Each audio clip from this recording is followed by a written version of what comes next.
Oh, ang daming nagtatanong tungkol dyan sa Pax Silica. Pax nga ba talaga?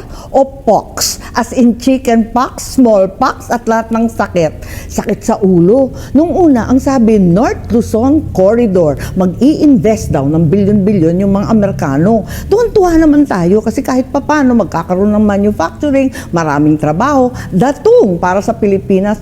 Abay, nagbago na. Ngayon, Pax Silica o pox nga ba? Dahil ang sabi nila, napakarami daw na inaasahan ng mga rare earth na kinakailangan sa automotive, sa computer, sa mobile, lahat yun nangangailangan ng mga rare earth panggawa ng mga magnet at iba pa. Yung rare earth, hawak lahat ng China. Ngayon, nanganganib ang US at wala silang rare earth. Guess what? Ang Pilipinas, ang dami-dami pala natin rare earth, byproduct ng nickel, ng copper, ng kung ano-ano. Kaso, ang dumi-dumi pala nun, environmental hazard. Kakalkalin yung buong bundok. Isa pa, para salain, kinakailangan pala ng toneladang tubig, galong-galon. Mauubos ang pantabangan, ang gat, magat, lahat-lahat, talaga uubusin. Paano na yung ating mga magsasaka na ngayon pa lang, sabi nga, umuulan na lamang kapag may bagyo. Higit sa lahat, ang laki ng problema kasi uubusin din lahat ng elektrisidad unless makaproduce tayo ng bagong kuryente. Saan kaya manggagaling yun? Isipin mo buong Central Luzon kasi dun daw sa New Clark City. Kaya napapaisip ako, Pax Silica ba o Pox Silica yan? Puro negatibo ang reklamo ng karamihan patungkol dito sa Pax Silica. Sino lang ang nagsasabi na maganda ang Pax Silica, mga kababayan? Itong Malacanang. Si Auntie Claire, di ba? Kung napanood po ninyo yung Malacanang press conference, mga kababayan, na kung saan nagdala po sila, nagsalita doon ang representative ng Pax Silica, mga kababayan, at puro maganda yung mga sinasabi. Puro matamis sa pandinig ang mga binanggit, mga kababayan, patungkol sa Pax Silica. Pero hindi sinabi kung ano ang masamang dulot niyan sa taong bayan sa Pilipinas. O, di ba? Kaya ito, binulgar ni Senadora Amy Marcos. At ito pa, meron pang nagsalita patungkol dyan, mga kababayan, kung bakit hindi maganda yung Pax Silica na yan, mga kababayan. Pakinggan niyo po ito.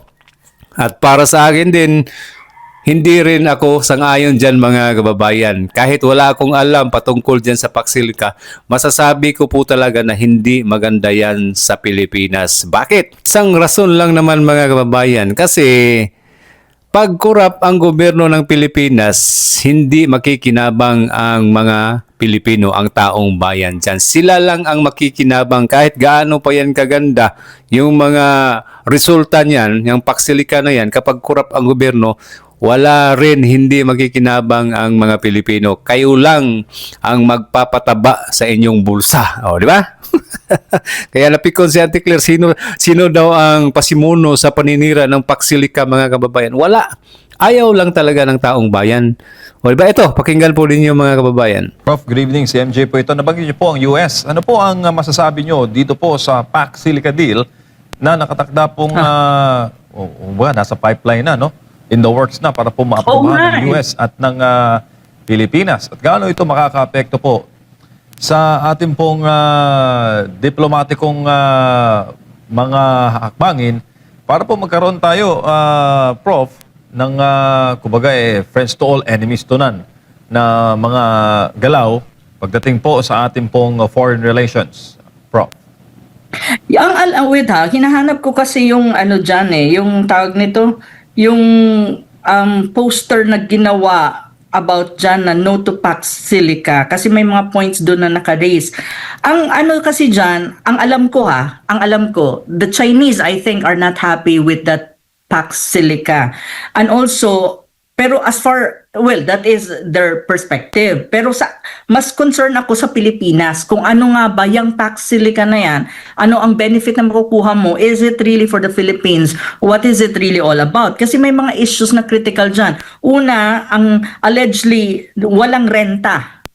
Hindi rerentahan ng United States ang area na 4,000 acres of land. First 2 years. Ang tanong ko, why? Bakit hindi rirentahan? Pangatlo, may issue on water. May mga data kasi ano daw para magiging siya technological hub, security economic corridor but much more on technology and AI and ganon. So ngayon may issue din siya ng tinatawag mong water. Data centers consume massive amount of water. So ang tanong, sino ang magpo-provide ng water? Kaninong gastos yan? At paano magkakaroon ng flow? Kasi ang mga data centers, I've been to many data centers in China, in other parts of, in many other countries. Nakita ko na at alam ko kung ano ibig sabihin ng data center. It requires a lot of water and it has to be cool. Cooler dapat ang environment mo para hindi masira ang machines. Kasi data center nga yan. So ngayon ang tanong, may issue of supply of water at saka sino nga ba ang magpo-provide? And tayo nga, may problema nga tayo sa water supply pero pag tinayo mo yan, that's another added water supply na kailangan mong gawin. Pangatlo is yung mining. Mining are natural resources to supply foreign industries. Kasi pag sinabi mong AI technology, kailangan mo ng mga minerals and elements dyan. So mining is an issue. Ibig sabihin, kukunin nila yung natural resources natin, gagamitin ng Amerika for that Pax Silica in whatever industry tatayo nila sa 4,000 acres of land. Ang tanong ko, anong makukuha? Ano ang exchanges natin dyan na kung saan sila ang magbe-benefit at kukunin nila at gagamitin nila ang mineral resources ng Pilipinas or natural resource ng Pilipinas at magkakaroon ka din ng issue of disaster. Kasi natural environment the possibility na madi-destroy ang natural environment is nandyan. Pangatlo is yung issue ng semiconductors. Dual use of technology. Pag sinabi mong semiconductor, dapat malinaw sa Pilipinas, ano yun? Ano ibig sabihin? Kasi dual ang purpose ng semiconductor. It is for technology that is civilian purposes and may military purposes ka dyan. So ano ba talaga ang issue dyan when you talk about the Americans? Kasi ang mga Americans, they also have plans to implement and build ammunition factories in the Philippines. May issue dyan So ano-ano yan? And then safety. Imagine a proposed of 99-year agreement.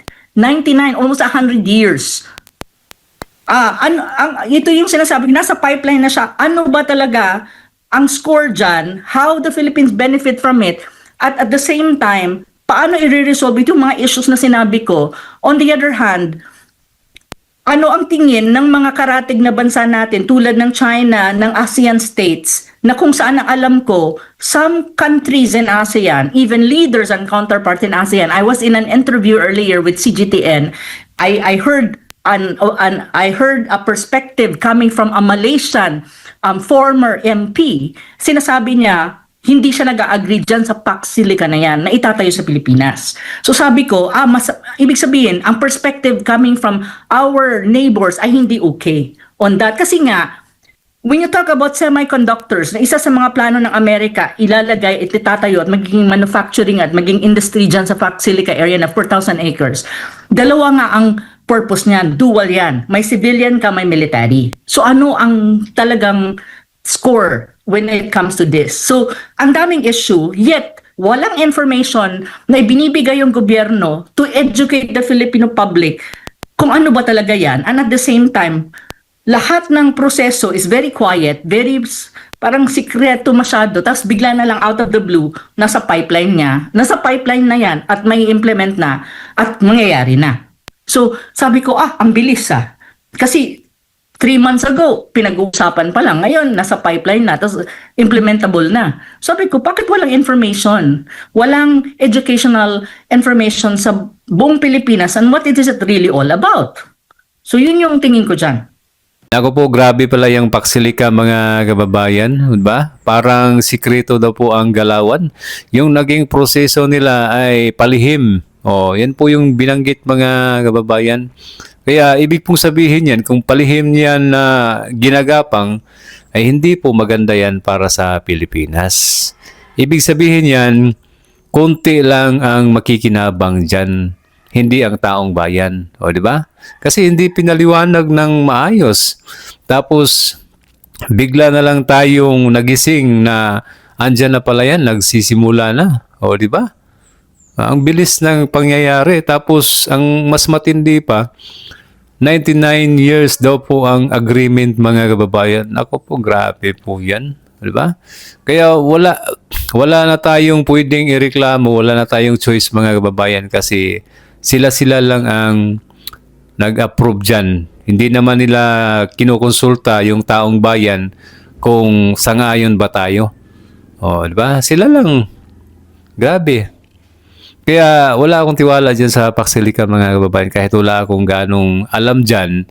Basta para sa akin, kapag korap ang gobyerno, kapag hindi maganda ang namumuno, hindi po talaga maganda yan mga kababayan. Kahit ano pa yan, hindi magkikinabang ang taong bayan kapag korap ang gobyerno.